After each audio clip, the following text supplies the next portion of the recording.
لا حول ولا قوة إلا بالله العلي العظيم حسبنا الله ونعم الوكيل نعم المولى ونعم النصير أعوذ بالله السميع العليم من الشيطان اللعين الرجيم بسم الله الرحمن الرحيم الحمد لله وكفى وسلام على عباده الذين اصطفى محمد وآل بيته الطيبين الطاهرين الذين أذهب الله عنهم الرجس وطهرهم تطهيرا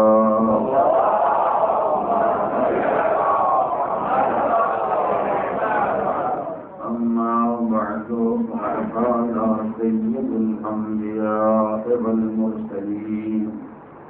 صلى الله عليه وآله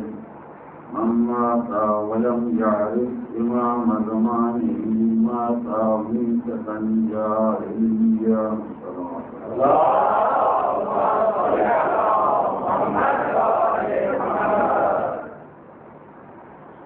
جو اپنے زمانے کے امام کو پہچانے بغیر مر جائے اور جاہلیت اور کفر کی موت ملتا ہے. سرکار دو عالم کی ارشاد گرامی کی روشنی میں مولا کائنات کی حیات کی تجربات سے مخاطب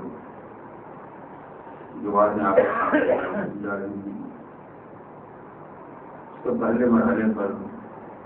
میں نے یہ کیا کہ خود مولا کائنات کی نگاہ میں معرفت کی اہمیت ہے اور معرفت کا وہ طریقہ و انداز جس کو دین اسلام میں معرفت کہا جا سکتا ہے وہ خود مولا کائنات کی نگاہ میں کیا ہے. آج تک باتیں جو گزارش کرنا ہے ان کی بنیاد یہ ہے کہ کسی انسان کو پہچاننے کے لیے چند طریقے ہوتے ہیں. ایک طریقہ یہ ہے کہ جو اس سے بالاتر افراد ہیں ان سے دریافت کیا جائے کہ آپ کی نگاہ میں یہ انسان کیسا ہے. دوسرا طریقہ یہ ہے کہ اس سے کمتر لوگ ہیں ان سے دریافت کیا جائے کہ آپ کی نگاہ میں اس انسان کی حیثیت کیا ہے. اور تیسرا طریقہ یہ ہے کہ اس کے برابر والے ہیں ان سے دریافت کیا جائے کہ ان کی نگاہ میں اس انسان کی شرافت عظمت اور اہمیت کیا ہے. جس طریقے سے آپ مولا کائنات کی عظمتوں کا اندازہ کرنا چاہتے ہیں ایسا بھی نہیں کہ علی سے بالا کر کوئی ہستی نہیں, ایسا بھی نہیں کہ علی کے برابر والا کوئی نہیں, اور ایسا بھی نہیں کہ اس سے کم تر کوئی نہیں. لہذا جس پر بھی نگاہ ڈالیں اس سے دریافت کیا جائے کہ آپ کی نگاہ میں علی کی حیثیت کیا ہے, قدر و منزلت کیا ہے. اگر علی سے کمتر افراد کو دیکھنا ہے تو ساری امت ہی علی سے کم تر, چاہے امت کا کوئی چھوٹا انسان ہو چاہے بڑا انسان ہو. یہی وجہ ہے کہ ہم نے امت کو ذریعہ بنایا عظمت علی کو پہچاننے کے لیے. تو بڑے سے بڑے افراد کو یہی کہتے سنا کہ مبارک ہو آپ ہمارے مولا ہو. مولا کہنا اس بات کی علامت ہے کہ اپنی غلامی کے اقرار کیا. پتہ ہے غلام کی دو قسمیں ہوتی ہیں, شریعت کے احکام وغیرہ کو دیکھتے ہیں یقیناً دیکھا بھی ہوگا سنا بھی ہوگا. تو غلاموں کے بارے میں جو احکام شریعت میں بیان کیے گئے ہیں ان میں پورا حصہ ہے غلاموں کے سلسلے میں اب یہ عابد کا, یعنی وہ غلام جو مولا کو چھوڑ کے پاتے.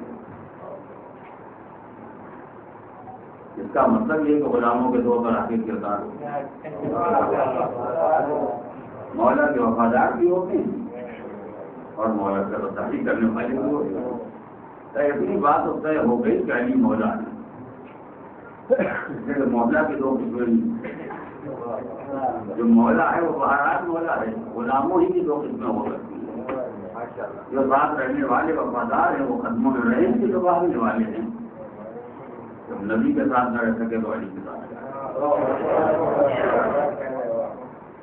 اور اگر آپ دیکھنا چاہیں مجھے نگاہ میں مولا کائنات کی حیثیت و اہمیت کیا ہے، جن کا مرتبہ یہ بھی ہے ان کا مثل کہا جائے اور ان کا مثل کہا جائے، تو پیغمبر اسلام کی پوری حیات ابتدا سے انتہا تک آپ دیکھیں تو آپ کو اندازہ ہوگا کہ خود پیغمبر اسلام کی نگاہ میں مولا کائنات کی حیثیت ہے۔ اور اگر علی سے بالاتر ہستی کے بارے میں دیکھنا ہے کہ وہ علی کو کیسا سمجھتا ہے اور اس کی نگاہ میں علی کی حیثیت اور عظمت کیا ہے، تو قرآن مجید کا ہے کہ وہ اگر کوئی مصر کہا جا سکتا ہے یا جس کے مصر کہے جا سکتے ہیں تو پیغمبر اسلام کی ہستی ہے،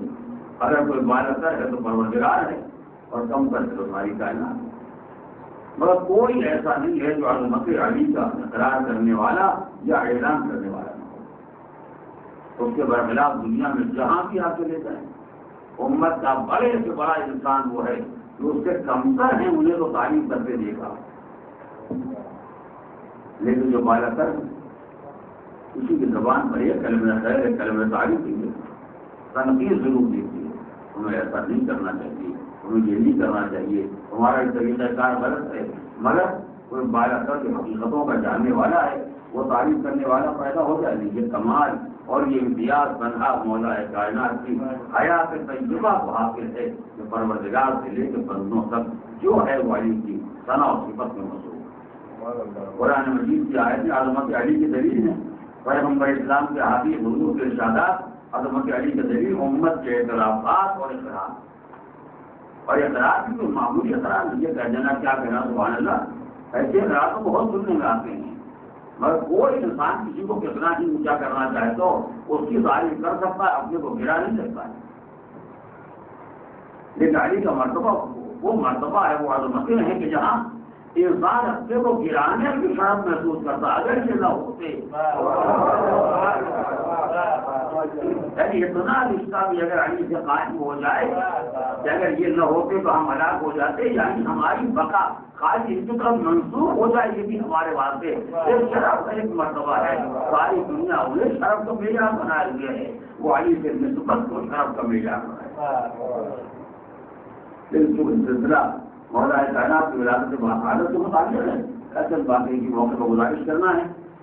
چاہے قرآن مجید کے ذریعے علی کو پہچانیں، آیات قرآن میں علی کا مرتبہ کیا ہے، کیا یہ دیکھیں کہ علی کی نگاہ میں آیات قرآن کی حیثیت اور عظمت کیا ہے۔ میں نے 2 دن پہلے آپ کے سامنے عرض کیا، امام کی زندگی کا سب سے بڑا امتیاز یہ ہے کہ امام ہادی ہے، رہنما ہے، جہاں بھی رہے گا کسی موقع پر اپنے فریضہ ہدایت سے غافل نہیں ہو سکتا، چاہے گھر میں رہے، چاہے میدان میں رہے، چاہے آزاد رہے، چاہے قید خانے میں رہے۔ اب یہ امام کی زندگی کا وہ ابتدائی حصہ، جس حصے میں کوئی ہدایت لینے کے قابل نہیں ہوتا ہے، وہاں کی اگر آپ زندگی دیکھیں گے ائمہ معصومین کی تو وہاں کی ہدایت دیتے ہوئے نظر آئیں گے، ہدایت دینے کا کوئی ذکر نہیں۔ آپ جتنی